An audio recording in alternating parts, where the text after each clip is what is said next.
my gosh, it is super dark. What's up, friends? Holy cow, it has been a long time. I am making some adjustments to the setup, but welcome. It is Livestream Wednesday, and I have not seen or talked to many of you in, gosh, in a month. So welcome. Thank you for dropping in. I will blather and waffle while we confirm that the eyes and the ears are working.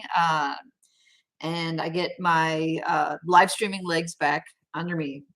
Yes, so first of all, if you are in the chat already, I see Zach and Josh and Jen and Eric. Thank you for dropping in, friends. And it's always so fun when you hit the go live button and then all the people who are there, like in the little like thing up in the corner, they just all go away. And you're like, oh, great. They were waiting for me. And then I'm here and they're like, just kidding. Oh, Eric and Zach confirming that eyes and ears are on. That is awesome. I have had some very well-meaning messages from folks that have reached out to me to find out what the plan is for the accountability spreadsheets, for the live streams. And first of all, I appreciate the messages. I take them as a well-needed sort of kick in the pants because working on the community aspects of life and making money online lately has just been a little bit harder, and maybe not as effective as it used to be. Uh, and I don't want to blame. I don't want to blame. There's no blame for it. But I think what has happened in the past year, I think, is that the things that people are working on in like all of our places, it's changed a little bit. Like we have grown, which is amazing, but then some people are working on this and some people are working on this, and some people are here in their journey and some people are here in their journey, and so we're not necessarily unified in this, aside from the fact that we would all like to make money online, right? Like that's the unifying force between all of us, but how we're going about that and at what pace we're doing that is very different right now. And that's not a bad thing. I think it's really a sign of growth overall for so many people in this, community. The people who are just in my circle, and I look at it like an opportunity to learn from those folks who are like taking off and doing other things. So like I grab the back of their coattails, like take me with you. But at the same time too, it's can't always jive. Is that a word that people use anymore? Jive on like, here's what we're doing and here's what I'm doing. And you're like, oh, you're like, oh, and then, oh.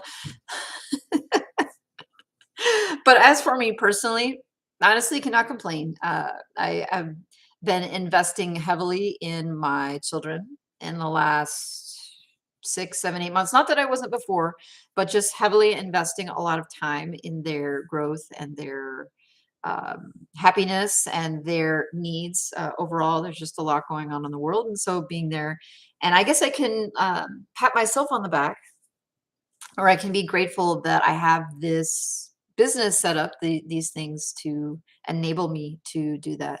So Eric asks, how am I? And I say, I'm pretty good. Am I going to be streaming every Wednesday like I was before? And I don't know, probably not for a while until I can figure out specifically like what is the purpose of it. There's a lot of people who are on YouTube or they're on Twitter or Facebook or Instagram or newsletters, and their primary goal is to build an audience that they can make money from. And there's nothing wrong with that, right? It's the free market. And if you have something of value and somebody wants that thing of value, like there's no um, problem with that being a transaction, right? Like money involved, whatever. So a lot of our colleagues who are doing that, I completely respect. This is not meant to be a criticism or a dig at all, because I frankly respect their ability to have made that happen. For me, I've just never been able to get to the point where I felt like I had something of value that was worth money. And I'm 4.5 years into this, and it's starting to feel like it's time. It's just a question of who, what, when, where, why, and how. And I'm still working through that. But what I do see is that there's a lot of things that I have been doing in the past couple of years that had value for me that didn't necessarily involve money, like building this second YouTube channel just to do live streams. I'm definitely not Scrooge McDuck swimming in. And there's a lot of stuff that I could do and I have not done to try and build that and try to make it different. But it's just, I felt like it's been time to say, okay, making sure that the efforts that I'm putting into my business, making money online and creating content, that they are efforts that directly like are correlated to earnings or with the goal of earning. And the problem is, like I said, for this community is that I didn't really try to build it with the point of trying to monetize it, because really I selfishly built it because I wanted some friends. I just wanted some people who were doing the same thing around me that we could talk to. So if I am not here as often, it's because I am working on some other things that I hopefully will turn around and result in money. And part of that is I'm in a learning phase, right? So I spent 4 years doing websites, and not all of it exclusively websites, but the last probably 2 years, definitely 2021 and 2022, doing nothing really but websites, sort of in the same style with the same strategy. And the second half of 2022, I keep checking the year because I feel like maybe I will have time traveled. And if I don't check, it will be a different year. In 2022, there was just hard times as far as updates. And then I'm not going to lie, this chat GPT thing, I have not jumped on the bandwagon yet, though I have been watching it. It definitely spells the need for innovation and change for many of us that traditionally were creating info type websites. So answering questions that may not be easy for us to monetize in the future because of these other tools and these other capabilities that technology is just racing ahead. So yes, Eric says, I guess we all are all learning, and I think that there are some people who are ready to be done with websites and are ready to fully like jump ship. They're selling. They've had enough. That's okay. I'm not ready to do that yet. I haven't sold anything, and I don't necessarily plan to. Although I have been cleaning up. Definitely have been cleaning up, but not getting out. But I think it's important for everybody to keep in mind that innovation might be necessary to take advantage of the next generation of making money online and what that looks like.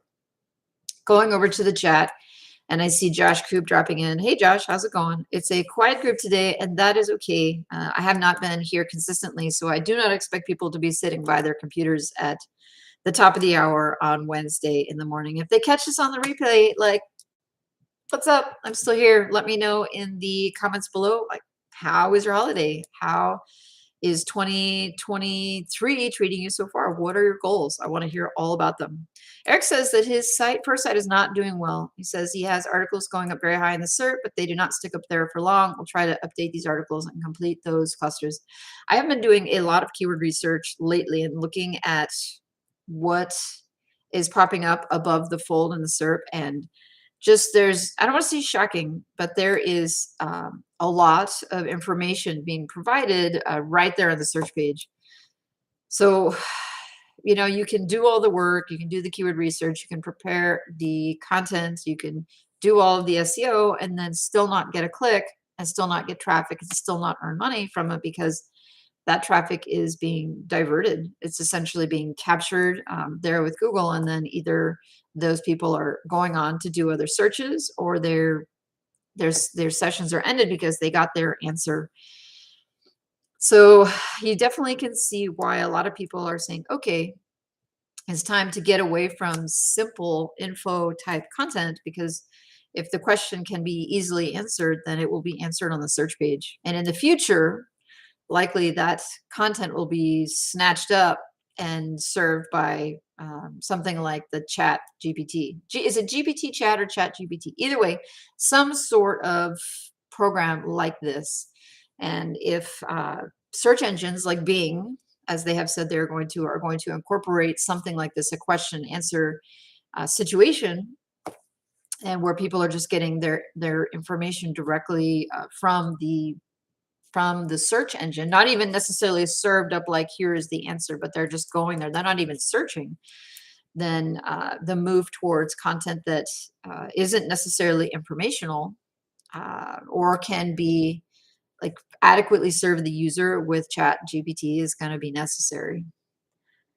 Josh says chat GPT is boring and blown out of proportion. Focus on site building with actual unique content and value from the human brain. Well, I mean, I feel like we're saying the same thing, right? If it's something that's just the basic information, then there's more that needs to be done there, because the humans that are reading it, there's some other value that we as humans can provide.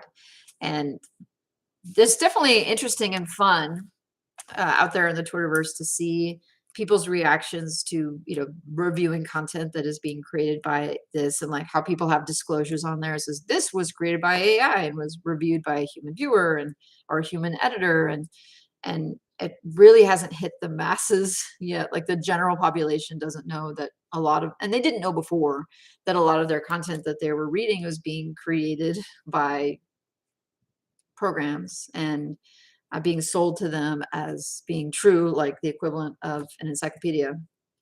So it's kind of like fun to be sort of at the fringe of this, like watching as it happens. Josh said he's gladly waiting for people to quit. Yes, it is a really interesting time to be here. You say, okay, is this time to do something else, or is this time to double down? Josh said he has been building huge resource comparisons. So that is a way that you can definitely differentiate yourself from just simple question and answer situations, is collating the information so that it is helpful to the viewer in a way that they maybe didn't realize that they needed it, but seeing the information on side to side, for example, is a way that you can take information that's already out there and add value to it. Josh says, building content I know is hard for anyone to duplicate without hundreds of hours. Yes, yes, and yes. So story time, actually, it just kind of folds into this. And I'm telling stories for a couple of people today, and that's all right. And if you're lurking and working today, that's totally fine. Feel free to let me know in the chat that you're here, or not. That's okay. But I did have a chat with a friend yesterday, and it was one that it involved kids and parents, but I think that it's related. And one of the topic was removing obstacles for a child because a child was having a hard time with something, and it was emotional, and the parent was like felt compelled to protect the child and to do something about it and to avoid the problem. And we talked for a long time about how like the options for responding, how responding could be a matter of changing the situation so that the thing that was causing the trouble didn't happen, versus confronting the trouble and finding some way to adapt and overcome it.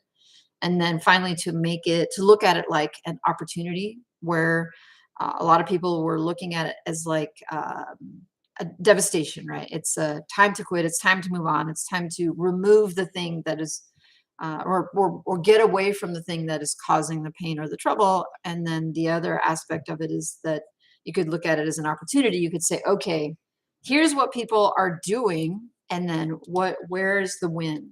Like, how can I take advantage of this? And this is where all of the folks who were willing to get into the shovel selling business with the gold rush, or the other resources to help people who are in the middle of this, made a ton of money. You say, okay, is it time to sell shovels? What shovels are needed? And it's not just, you say, okay, it's time to make a tool, like go Spencer Hawes or go Ben Adler and do these things. It could be just a matter of saying, okay, here's what the readers are being served and what is the opportunity. A lot of people that I talk to are turning to video because it seems like a natural outlet, right? It's AI is coming for video too, but it's probably where you could continue to use the style of content creation and the skills that we all have with keyword research, with niche hunting, like picking out like what to create content on and how to serve it, how to collate information, how to do research. And so a lot of people are turning to video. And the thing I have going in my mind is I say, okay, is this getting away from the pain points, or is this the opportunity?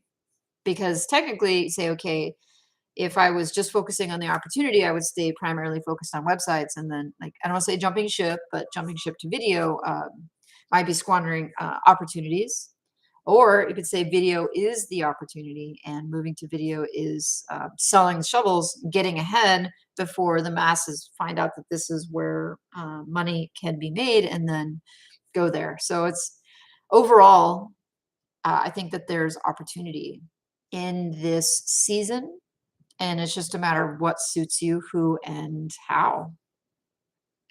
I see Josh and Eric still talking about AI a little bit, and I'm just scrolling down. Eric says that he's reluctant to start a new site, and I feel that way also. Not because I don't want to buy a domain and set up hosting and do all the rest, but I think that if I was to start a new site now, it would really need to be well thought out, with the goal of it being a brand, like with the goal of it being something that I would be working on for long term, and that I would likely be building out all the aspects of it, all of the things that I have skills in, because I've dabbled over here.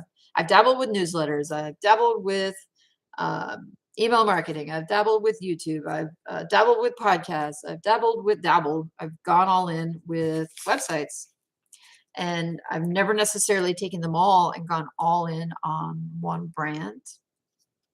And so if I were to start over from scratch again, it would be that, with that in mind. And that would be my recommendation, I think, for anybody who's looking to start something new, is that you can't necessarily just go out and punch out content in one aspect and expect to just be swimming in cash like this, 0 to however many thousands of dollars a month, just with one simple step, or like one simple thing, like outsourcing it all to the Philippines, and then just wait to like roll in the cash. I mean, I just don't think that's an option anymore. Josh says that he thinks that there's always a way, just more noodling. Noodling is not a word that I generally use if I'm not talking about like pasta, but I think you're right. Eric says for site number 1, he's going to publish YouTube videos and add them to the articles as well. That is something that a lot of people are talking about doing, and saying, okay, every article needs to have an associated video with it. For me, I'm definitely noodling, squirreling, shiny objecting, and I'm okay with it, because I feel like it's an opportunity to learn and grow and also hone some other skills. So I know. Last October, I went to the Gizok 22 conference, and the reason that this is relevant, not to just say, oh, hey, I went and did this thing, was in that there was a big presentation that talked about the content consuming habits of the population by age. And the reason they presented this data is because they wanted to try and persuade the people who were in the room, there were almost all publishers, to start utilizing their video production tools and their network. So Humix and Flickify and their SEO, like, content creation tool that I haven't really, Niche IQ, I think is what it is. And what I took away from that was less about the tools and more about the graph, which was startling, right? Because they showed these bar graphs, and they looked at how people consume their content by age. So they looked at my age group, old and gray, or graying, and most of us still consume most of our content. We read it. But then as we go down, the amount of content that is being read versus the amount of content that is being consumed on video in some fashion is going like this, right? So by the time you get to the youngest generation, I think that they have data for, I think it's what, 14 to 18, or 14 to 15, 13 to 17. It's before they're adults, before they have credit cards, before they have their own devices, so they're viewing away from their parents' cookies on their browsers, is all video, right? You're like, oh, I know, video is a thing, I know. But these 14-year-olds in 10 years aren't going to be converting to written content for where they get their information. And it's not just the 14-year-olds, it's also the 20-year-olds and the young 30s. Like, my brother helped me cook Christmas dinner this year, and the recipe that he got for the prime rib that he cooked, he got it off of TikTok, right? like he'd been served this quick video and then did a quick recipe, and then he saw the footage and the images of the finished product, and he's like, I'm making that. And so then he saved the TikTok, and then he went there, and he never went to the website, right? Like never went to this blogger's website where they had produced this recipe, because all of it was there on TikTok. You say, okay, well, there's definitely a group of people who still are going to websites to look for recipes, but the 14-year-olds are like their eyes are bleeding because of all the TikTok they're watching, and they're beginning to go to these social media platforms to get their recipes. And so you say, okay, eventually those 14-year-olds will be 18 and they will be 25, and then they will be 30 and they will have credit cards and they will have money because hopefully they will have jobs. So you say, okay, can I ignore the incoming trend towards video? And the answer is no, I don't think so. And I think most of us knowing, uh, like know this in our hearts that we need to get to video. But for me personally, I've always thought, okay, next year, or soon, after this other project gets to X. And I think the time is now. So one of the reasons that I haven't re-upped the accountability spreadsheet, and I haven't done a new project launch here in the beginning of January like I have in the last couple of years, is to work on some other projects and work on them quietly, because I'm embarrassed and because I'm not necessarily ready to tell people that they might not work, right? I sat down and I made a list. This is my trusty, super technological pad that I keep track of things. People call it a notepad with a pen. But I wrote down, all the various streams of income that I had worked on and kind of built over time in the last 4.5 years, almost 5 years. And then I looked at them and started trying to make decisions like, okay, does this involve video? Could I go all into this and spend either time or money, and then make this into something bigger? And what would be an ideal amount of effort before I could say, okay, this is possible or not possible? And so one of the places that I have started, probably because I turned the Humix on at the ISO 22 conference, because I was sitting there and I was like, so I felt like somebody had hit me in the head about video and young people, is I decided to throw all in on Humix for a while and just see what happened, because it's like a put my money where my mouth is sort of thing. I talk all the time about how people should test things on their own and how they shouldn't necessarily just accept what people say. And so I decided to take one of my sites on that was on his oak already, and then put up 1,000 short videos onto the Humix network, with the goal of them either appearing on my own site or being shared on their network, because they have, I think, three types of videos that can be played. They have shared, they have owned, and I think they have displayed. So the owned videos are the videos that I create that are shown on my website. They're the displayed videos that are shown on my website that I do not own. And then there are the shared videos. So owned, displayed, shared. And shared is the last one, where you create a video and then it shows um, on somebody else's, and you can earn from all three of these aspects. And I decided to go all in on I'm putting up my air quotes, the shared videos. So just creating videos for this one particular website and making 1,000 of them, and then just following along and seeing what happens. And I'm just looking really quick at the chat because I saw something about 2023 and 2022, and then I saw something about Icarus, and I will scroll back and look at, well, I saw Sabina pop in. Hi, Sabina, if you're catching this on the replay. So anyway, one of the reasons I have been quietly working behind the scenes on this is because, one, I know people have strong feelings about Ezoic, or about the Humix player, or about this project in general.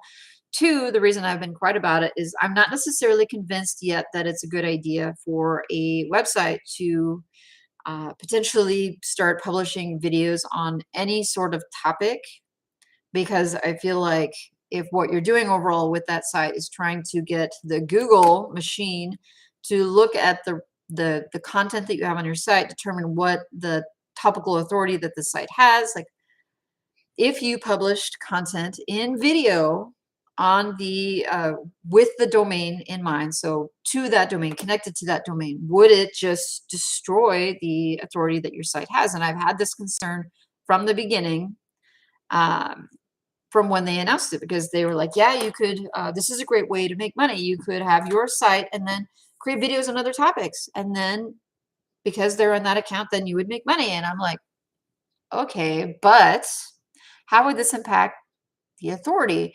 And so it's been hard to tell necessarily. I started doing this, I think I put up my first videos in October, and I did a couple in October, a couple in November, and then I really started getting into it in December and January.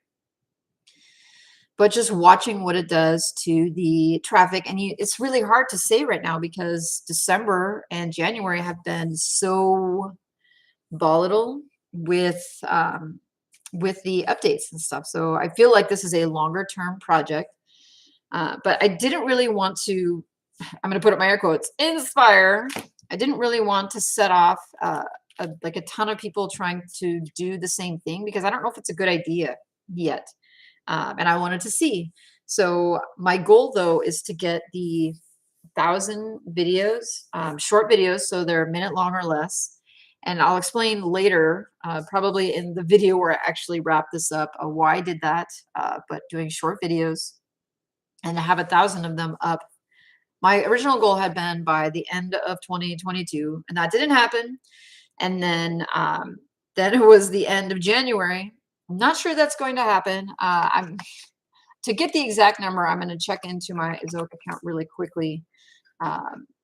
The one thing I can definitely say is that the Ezoic people will believe when I said that I have tested this thing in and out, because right now I'm clicking over to the Humix player and I've got 415 videos so far. And so far, I think in the last 30 days, I've gotten 78,000 plays. And so I'm definitely not dabbling anymore, I wouldn't say, in this, testing out titles, testing out all the various aspects of it to see like what can take off, like what works and what not works, what doesn't work, to see if there's a formula. I'm going to try to talk to the Ezoic reps about the account in the near future to say, okay, here's what I've done. Please help me adjust things if possible to make it better, with the goal of bringing it back around and saying, okay, here's what I did. Here's what I didn't do. Here's what I know. And use this information for good, evil, however you like it. But so it's hard for me to go necessarily into the accountability spreadsheets when everybody is working on this X thing. And I'm like, yeah, and I'm going to make 1,000 1-minute videos and I'm going to try to do it by X date. And I feel like I'm like gone off the deep end a little bit. The other thing I'm doing right now is working on trying to gather information about making money with Facebook Reels or video on Facebook, and finding one, like who is actually creating content about making money with Facebook video, who is not like a clickbait artist. So you look up their content on Facebook and it's really just like, look how awesome I am, look how awesome I am. Like I'm even willing to buy, I don't want to say affordable, a reasonable course from somebody who was really doing this and making a business out of it. I know there's a lot of people in our space who have Facebook video as like a side component or an arm of their niche websites, but they're not necessarily doing a lot of sharing about how that, like the actual aspects of the how, right? They talk a lot about their websites, but they're not necessarily going into the details like, okay, here's how I do X, Y, and Z. Josh says, I think 1-minute videos are insufficient the way Humix works. Well, here's what I see. and just going on to people's websites who are running Humix Player, most of the videos, and this is like why it's a fun experiment. So most people have turned on Humix without doing any editing of where the video will show, and automatically the video shows up under the first paragraph in most cases. So there's the title, the H1, and then the first paragraph, and then the video like will pop up right there. So as the person scrolls down, the video will be there. It shows the title underneath. And then most people, because the default setting is to let the video play for 6 seconds. So you get 6 seconds of the video, 6 seconds to catch the attention of a person, and then the ad rolls. And so then the person continues to scroll down, and then the video gets sticky there. And then they may click on the ad, or they may watch the ad, or they may X out of the video player. At the conclusion of the ad, it will finish the video if possible, if the person doesn't click out of it. Now you say, okay, is a 1-minute video worth it? I would say at this point, it doesn't necessarily make sense to create 30-minute videos to put on this because of the transient nature of people on the site, and and the way that the videos seem to get picked up on shared. It has to do with the title, primarily what is contained in the title and how it matches it up to content. So for this experiment, creating longer content is in the works for this, but my initial goal was to create 1,000 videos that were short and then see what happens. And then create longer videos if it seemed like it was worth it, and then see what happens. And then try working into playlists, because creating playlists to get people to cycle through and see what happens and play with the settings. Uh, am I the reigning expert in the Humix player? Absolutely not. I try to use it like normal doofuses like me would use it. And I also think because of the way that Humix picks up content for shared, that just going out of your way to create one amazing long form video for the purpose of uploading it to Humix each month is not going to work. And there's a lot of reasons for this. One, I think that there's very few websites at this point that have enabled the shared video function to allow third-party videos to play on their website. For a lot of the concerns that I have, will allowing third-party content, maybe on a completely unrelated topic, if you do not closely relate, like select the button that says make the content tightly related versus less related, like will it harm the authority, the topical authority of the site overall as Google perceives it and how it shows up.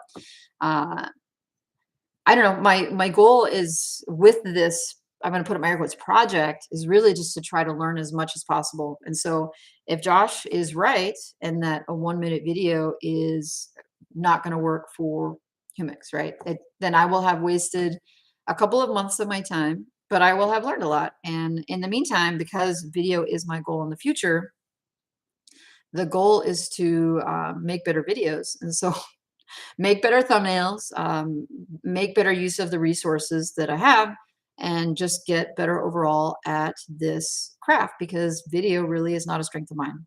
It just isn't. And people laugh like, oh, here you are in this live stream. You've been doing this live stream for, 3 years solid. And so far this is as good as it gets. I just learned really slowly. But the sum of it is, I feel like I'm going to have learned a lot by the end of this, and my hope is to dial in what really works. And if I get through the end of this project, this Humix project, and I have not hit it out of the park, and I'm not rolling in the cash like Scrooge McDuck, then that's okay. I will have learned a lot, and I'm looking at this as a long-term investment in my stuff and my goal. Whenever I see like people that I admire, like other creators, either on Twitter or on Facebook or on YouTube, come through, it's hard not to think about and acknowledge the fact that most of the creators that I follow, that I respect, have been doing this longer than I have, and like quite a bit longer than I have, and they're not afraid to say that the bulk of their earnings have come within the last couple of years. I think Matt Diggity was saying it recently, where he's in his 10th year of doing this, and he's like, yeah, the bulk of what I earn has come at the end. It wasn't necessarily spread out evenly through it, and I think that's a really good way to think about it. I shared a quote on Twitter recently because I've been trying to use Twitter as people use it, not necessarily um, as with the goal of building an audience or to sell things to people. And so it goes slower for me. But I saw a quote recently that stuck out, and I don't even know if it was an actual Machiavelli quote. I saw it. I was like, ooh, I have to post that, because it was like, it really struck me. And I'm scrolling around, and let's see, it said all courses of action are risky. So prudence is not in avoiding danger, but calculating risk and acting decisively.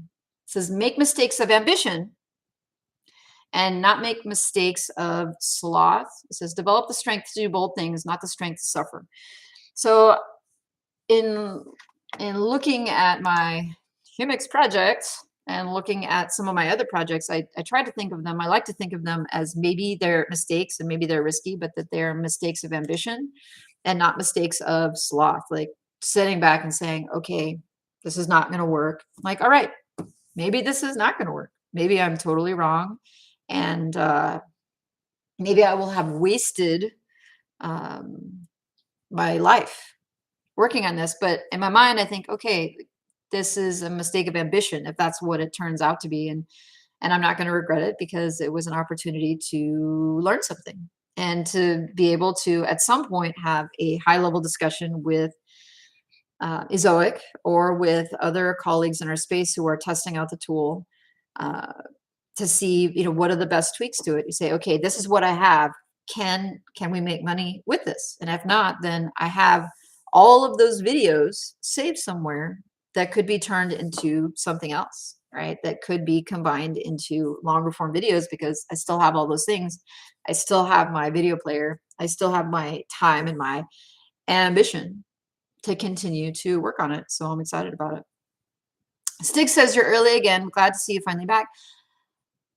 You know what? There is no early or late when you are me. There is just on time. And whenever I'm there, I am on time. It's good to see you, though, Stigs. I have not caught up with you lately, and I'm curious to hear how the end of 2022, how that played out for you, and then what your plans are for 2023. I'm pretty sure I said hey to Maeve, but if I didn't, hello, Maeve. How are you? I would love to know more about how things are going for you. I saw folks in the chat talking about the Icarus spreadsheet and how they wanted to put in a 2022 results tab. And I'm totally going to go over there after the stream and add in what it is that I put in. And so for me, it might take me a minute to actually calculate this, because I used Icarus to keep track of a lot of things that I was doing. So I'll have to go through and track. Wow, word count total. That will be hard to. I might be able to get post total, page views, ad income. Yeah, I don't know. I'll figure it out. Maybe I'll just do it for the actual website that I started. Maybe I'll just do it for the actual website that I started. But I see that Josh is in there, and he created 115 posts with almost 225,000 words and earned almost $5,000 for his part in the Icarus project, which is awesome. I see our friend Game Guy is in there. He's calculating the total site income. And Eric is also putting information, as well as me. Stick says, I don't know what, but I know his brother who. Then he says, the sites I put video and audio on last year are holding up. I think it was worth the extra work. All right, well, that's good to know. Josh says that he managed to make a 50-50 split for income, which is his choice. And no go on Microsoft Clarity. So yes, so the plan, though, going forward in the future is I plan to finish my Humix experiment and make a video about it. I plan to continue to work on the fight site, looking at the sites that have held up fairly well. I want to say fairly well, but reasonably well, and all of the turbulence. And I will do some update videos so that folks can see, but the fight site has reasonably managed to weather not all of it, but most of the updates. So I will go back to creating written content for that site because that seems to still be going, and it could be a niche specific thing that the written content is still working out over there. The Mega site has been dramatically up and down, and man, it's really hard to want to open up my wallet to work on that because it's just been so far up and down. But in my mind, I'm thinking about what I could continue to create for that site that is less about info content and more about experience content. And so that's definitely in the works. The Otis experiment, that site has also held up well throughout the updates, and actually even in the last week or so, whatever Google is doing, they say that they're done again, has gotten a boost. So that's definitely going to be a focus as far as what my websites are doing. So for the Mega site, just unique experiential type content that you can't get really anywhere else unless someone else is doing that. I'm going to continue to do info content for the fight site just because I think it's working still. And then I need to figure out an overall plan for the Otis site. It's not necessarily making a ton of money, but it seems stable. And I would like to do more with that and make better use of it. And I'm not under contract or anything to continue to make videos about this site for Otis in 2023, but I just think it's interesting. And so you will definitely continue to see videos about it as I track what it does and how it plays out in this new environment that we are in. Let's see. Stig says, is the fight site the legal site? Yes. Balderdash says, I would like to see a split test of your content on Humix and UIXTV. It's a new web platform that pays content creators. I've never heard of it. So if it is something that you are using, will you tell us about it? And XTV, because I get an email every day from somebody who's got a new network that they are trying to get me on and trying to sell me on it. Like, let's see. Yeah. I don't know what it is. If there's somebody who's like really killing it over there, please feel free to forward me their channel, their YouTube channel, or their Twitter handle, and I'll follow them. And if I feel like that product is worth investing in, then I would invest in it. Joanne says, hello, miss you all. And I say, thank you for dropping in. I'm sorry that I have been away. You'll have to go back and watch the replay to catch the description of the who, what, where, when, why, and how. But I do plan to, when I'm available, do more streaming.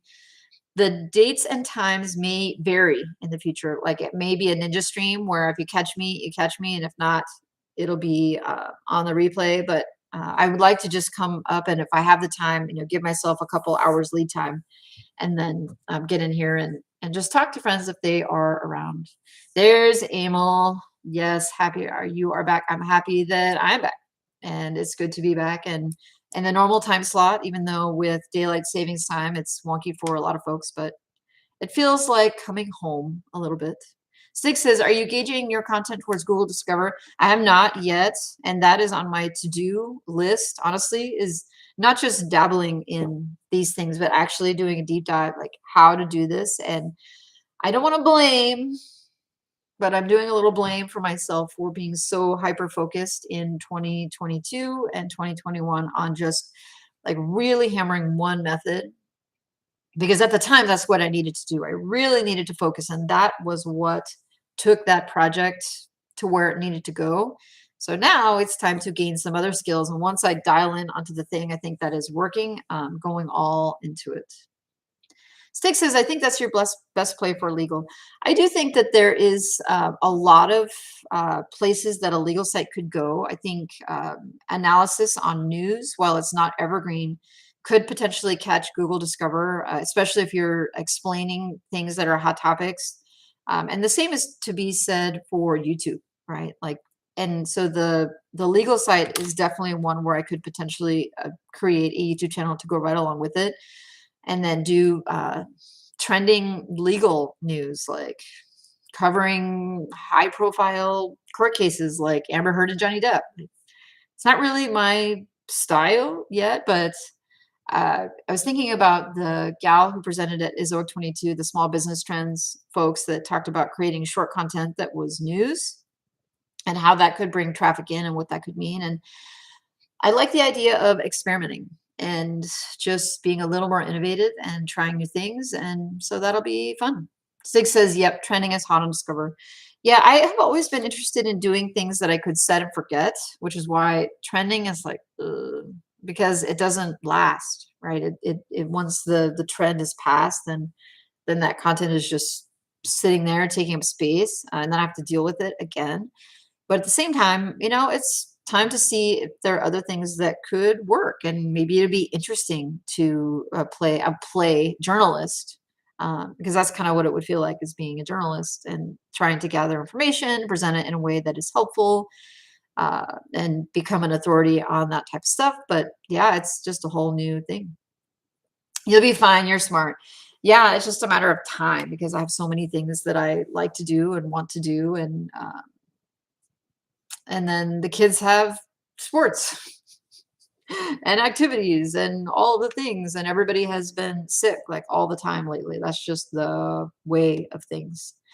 Uh, but I'm checking the time. I'm not going to make it to the top of the hour today, but I did make it a whole 45 plus minutes, which I feel like is good for me. I think I'm out of live streaming shape because I'm actually tired. I've not done this in a while. But the goal is to get back here more. I will definitely continue to share updates about things. I look forward to updates from you about your projects, and feel free to distract me with your shinies. Eric says his site too is very young and out of seasonality right now, but it's getting a lot of Google Discover clicks, which is strange. He says, I get more clicks from Discover. Yeah, it's really interesting, isn't it? I go into Search Console, and I suspect that there's something about my on page and like the way I do things that is not ideal for Discover. Whether it's like the size of the photos that I have on the site, because I was reading something about Google Discover, how Google likes to have like the images to be formatted in a certain way, and I was like, oh, I don't do that at all. So that could potentially explain why it is that none of my posts for that particular site have ever gone anywhere. So it's something to look into. So I just want to finish the the initial like barrage of Humix videos, and then see how that goes, and then continue to work on other things, and over time just gain more skills. So that's the plan. What formatting do they like? So it has to do specifically with the size of the image and the quality of it. And so and this is off the top of my head, and I have to go back and review again the details, but I think to try and make the site as fast as possible, I've kept the size and the quality of the image fairly low. And that was one of the things that the people, I forget who was the creator was that was talking about, either it was Google itself, like it's a person, or someone else who was talking about catching Discover, and it just talked about the size and the quality of the image. And I was like, okay, well, there you go. That's one thing that I might want to try adjusting for the site, is to try to fit in for the formatting for the images. And so if you find out and confirm it, come back and let us know. Otherwise, it's on my to-do list for after I finish my Humix project, my initial Humix project. Josh says over 1200 by 800 for a large image on Discover. Eric says that his article that is getting so much love is 500 by 300. This is very small. Josh says anything smaller, half size image gets way less clicks. After that, a real clickbaity title. I know. All right. Well, this is something that we can workshop in the future. Maybe it'll be a topic of a stream all on its own. Friends, colleagues, I'll see you in the next one. All right. Take care. I need to figure out how to turn this off.